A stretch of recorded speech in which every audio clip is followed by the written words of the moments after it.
Yow, kamusta mga ka-Maze Sports? Los Angeles Lakers kontra Sacramento Kings, yan ang ating pag-uusapan sa araw na ito.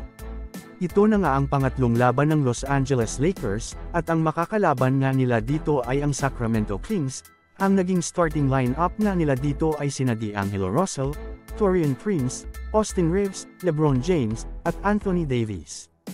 Sa pag-uumpisa nga ng first quarter, ay maagang nakuha ng Sacramento Kings dito ang kanilang momentum kaya naman nakalamang nga agad sila dito.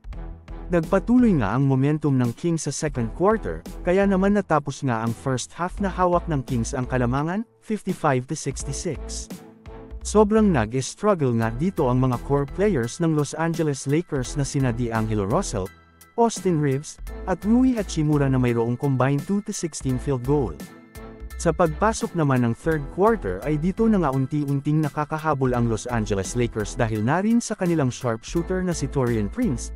Sa huling mga minuto nga ay nakapagtala pa ito ng back-to-back 3-point shot. Kaya naman naibabo nga nila sa 4 points ang lead ng Kings. Sa pagpasok naman ng huling quarter, ay dito na nga nakuha ng Los Angeles Lakers ang lead dahil nga sa magagandang plays ni LeBron James. Subalit hindi nga ito hinayaan ng Kings at binawi nila ang kalamangan sa 4 minutes mark.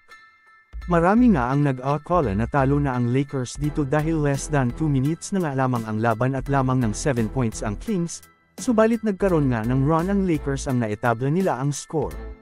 Last 26 seconds na nga lang at hindi na kailangan mag-foul ng Lakers, subalit na foul nga ni Gabe Vincent itong si De'Aaron Fox, kaya naman napunta nga ito sa free throw line at muli nga nilang nakuha ang kalamangan.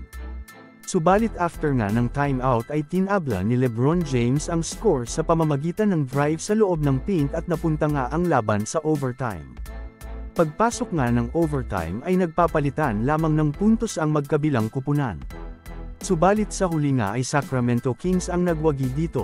Kung anong init nga ni Taurean Prince sa first to fourth quarter, ay sobrang lamig naman nito sa overtime. Ano ang masasabi mo dito? Mag-comment lang. So, ayon lamang ang ating mabilisang balita sa araw na ito, sana ay nag-enjoy ka. Huwag mo na ding kalimutang mag-subscribe bilang pagsuporta sa ating YouTube channel. Maraming salamat po.